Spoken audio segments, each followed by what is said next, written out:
નમસ્કાર મિત્રો, સ્વાગત છે તમારું આપ સૌની સયારી ચેનલ અને ગુજરાતી યુટ્યુબ ચેનલમાં. હું નિકુંજ પરમાર આપ સૌનું ત્યારે સ્વાગત કરું છું. મિત્રો, તો નાણામંત્રીએ રાજ્યસભાના માંથી પેન્શન અને સરકારી નિવૃત્તિ કર્મચારી માટે કરી મોટી જાહેરાત.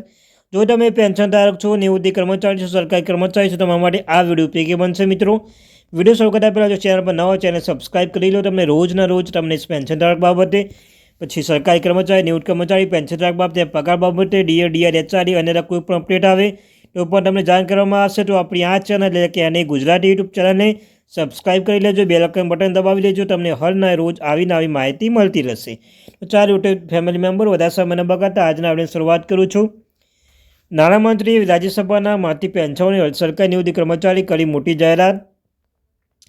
આઠમો પગાર પંચ કેન્દ્રીય કર્મચારીઓ માટે પગાર અને કલ્યાણ લગતા વિવિધ મુદ્દાઓ પર રાજ્યસભા વારંવાર પ્રશ્નો ઉઠાવવામાં આવે છે. આ મુદ્દા એક મહત્વપૂર્ણ વિશેષ કેન્દ્રીય કર્મચારીઓ માટે નવા પગાર વચ્ચે રચના પ્રશ્ન છે.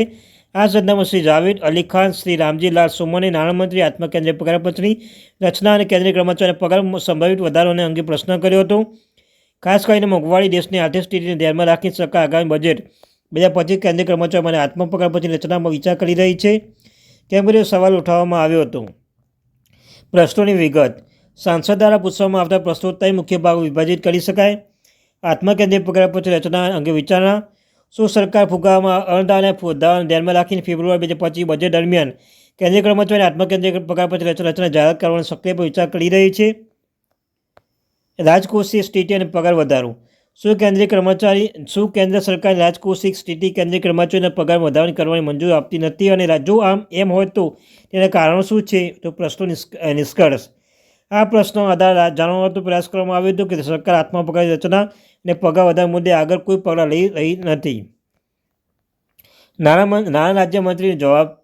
નાણાં રાજ્યમંત્રી શ્રી પંકજ ચૌધરી આ વિષય પર સાંસદના વિગતવાર જવાબ આપ્યો તે નીચે મુજબ હતો.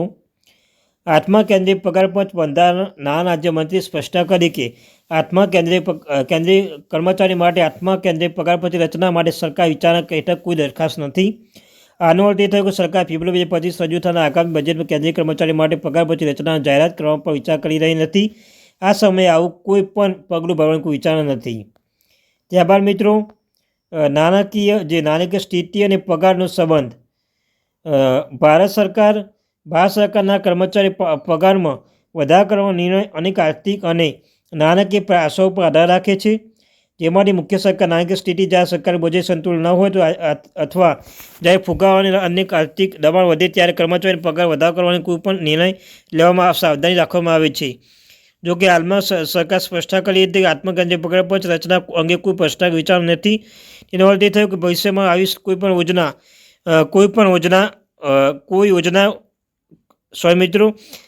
ભવિષ્યમાં આવી કોઈ યોજના હોઈ શકે છે. સરકાર માટે આ નિર્ણય માટે આર્થિક સ્થિતિ, દેશની નાણાકીય જવાબદારીઓ અને અન્ય સરકારી પ્રાથમિકતાઓ પર નિર્ભર રહેશે.